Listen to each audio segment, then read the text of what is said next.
በሌላ በኩል የተረካቢ ጠላቶቻችን ሐሳብ ጠመንጃና ገንዘብ ተቀብለው የኢትዮጵያን ሕዝብ ወደ ስርዓት አልበኝነት በመክተት ለሰላምና ልማት እጦት ለመዳረግ የሚሰሩ ባንዳ ኢትዮጵያውያን አሉ።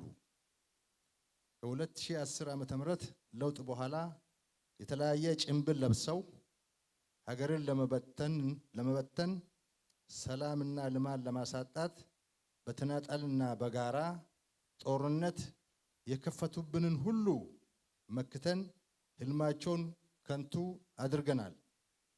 የጥፋት እጃቸውን እየቆረጥን አለቀላት የተባለችውን ሀገር በማዳን ሀገራችን በየቀኑ ወደ ከፍታ እየወጣች ትገኛለች። እናንተ ዛሬ የተመረቃችሁ ያላችሁት መኮንኖች በገለጽኩት ትግል ውስጥ አልፋችሁ የመጣችሁ የላቀ የኃላፊነት ዕውቀት ጨምራችሁ ወደ ለመዳችሁት ትግል የምትመለሱ የቀረውን ስራ ጨርሳችሁ ሀገራችንን ወደ ተጨማሪ ከፍታ እንድታወጡ የታጫችሁ የሰለጠናችሁ ብዙ አስተዋጽኦ የሚጠበቅባችሁ መሪዎች ትሆኑ ዘንድ የኢትዮጵያ ሕዝብና መንግስት እንዲሁም ተቋማችሁ መከላከያ ከባድ ኃላፊነትና አደራ ዛሬ እየሰጣችሁ ይገኛል።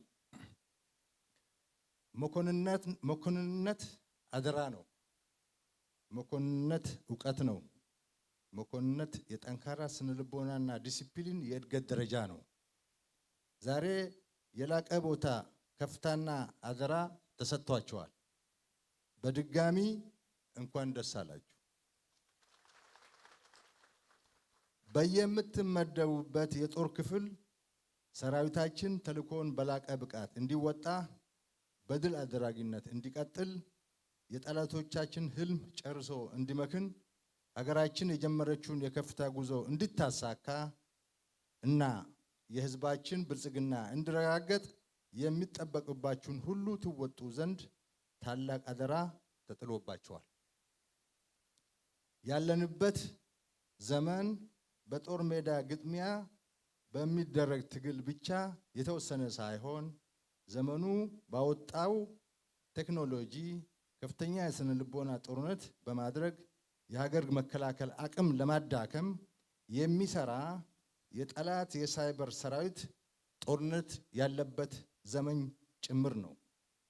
ይህን ወረበላ የጠላት ሳይበር ሰራዊት የመመከት የመሪ ሚና ይጠበቅባቸዋል። ሰራዊታችንን ለመከፋፈልና የኢትዮጵያዊነት ጽናቱን እንዲሁም የሀገር ፍቅር ስሜቱንና አርበኝነቱን ለመሸርሸር እየተደረገ ያለ ርብርብ መሆኑን በሚገባ ተገንዝባችሁ ይሄንን አደገኛ የጠላቶቻችንን የተቀነባበረ ሴራ በአስተማማኝ ለመመከት ጠንካራ ትግል እንደሚጠብቃችሁ ልትረዱ ይገባል።